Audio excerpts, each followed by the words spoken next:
Je dois rappeler aussi, en dehors de ce qu'a dit Anis de Tunis, c'est que le deuxième attentat a visé l'unité de lutte contre le terrorisme connue sous le nom de Gorjani en Tunisie, qui est à la périphérie de Tunis. Donc, le jeune homme a voulu commettre un attentat au sein même de l'unité de lutte contre le terrorisme. Quand on s'est rendu compte qu'il allait le faire, il s'est fait exploser au parking arrière du siège de l'unité de lutte contre... Le premier cas, ce sont 2 policiers de la police municipale qui se sont rendus compte qu'il y avait une possibilité de commettre attentat de la part d'un jeune homme qui était plus ou moins suspect. Ils se sont approchés de lui. Quand ils se sont approchés de lui, à la rue Charles de Gaulle, on ne parle pas d'avenue, on parle de la rue Charles de Gaulle. La rue Charles de Gaulle, c'est une rue très populaire. C'est là où il y a le marché central de Tunis, où il y a des fruits, des légumes. Donc rien n'est un hasard. Hein. Rien n'est... Donc, effectivement, c'est très fréquenté par les Tunisiens.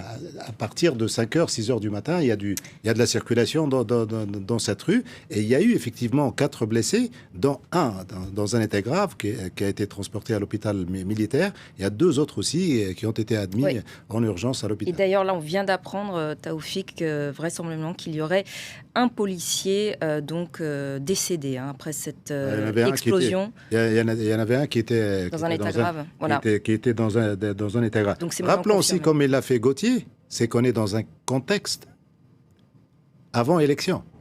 Les élections sont prévues en novembre, en décembre. Comme l'a dit Gauthier aussi, il y a 272 partis politiques en Tunisie. Ce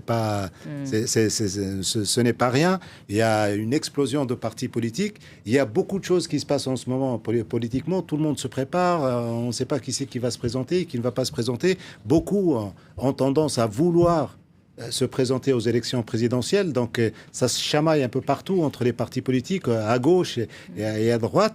Et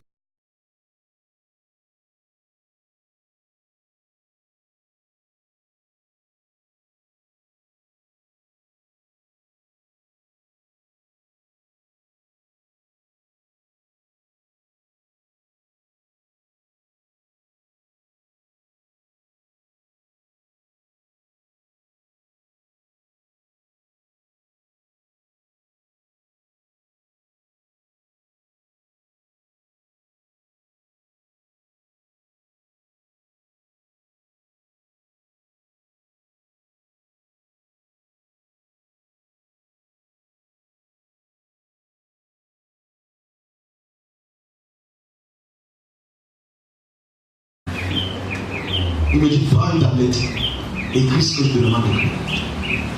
Et sur mes mains, je vois une tablette sur ma main. Et un bic apparaît à ma main droite.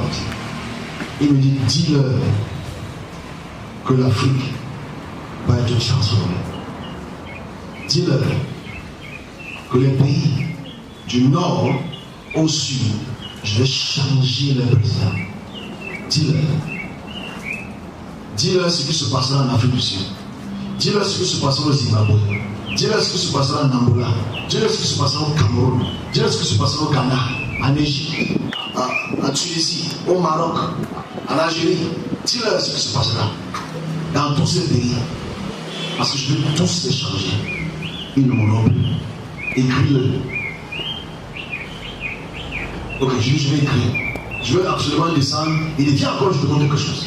Il m'amène dans certains pays que je ne peux pas entendre intervenir. Il dit, regarde ce pays de Ghana. Va dire à ce président telle chose. Va au Zimbabwe dire telle chose. Va en Afrique du Sud dire telle chose.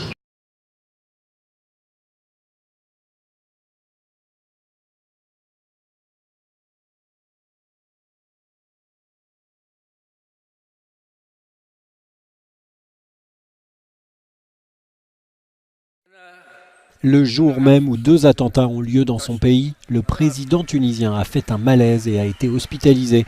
Son état est critique, mais stable, disent les médecins et le Premier ministre, voulant ainsi faire taire les rumeurs sur sa mort.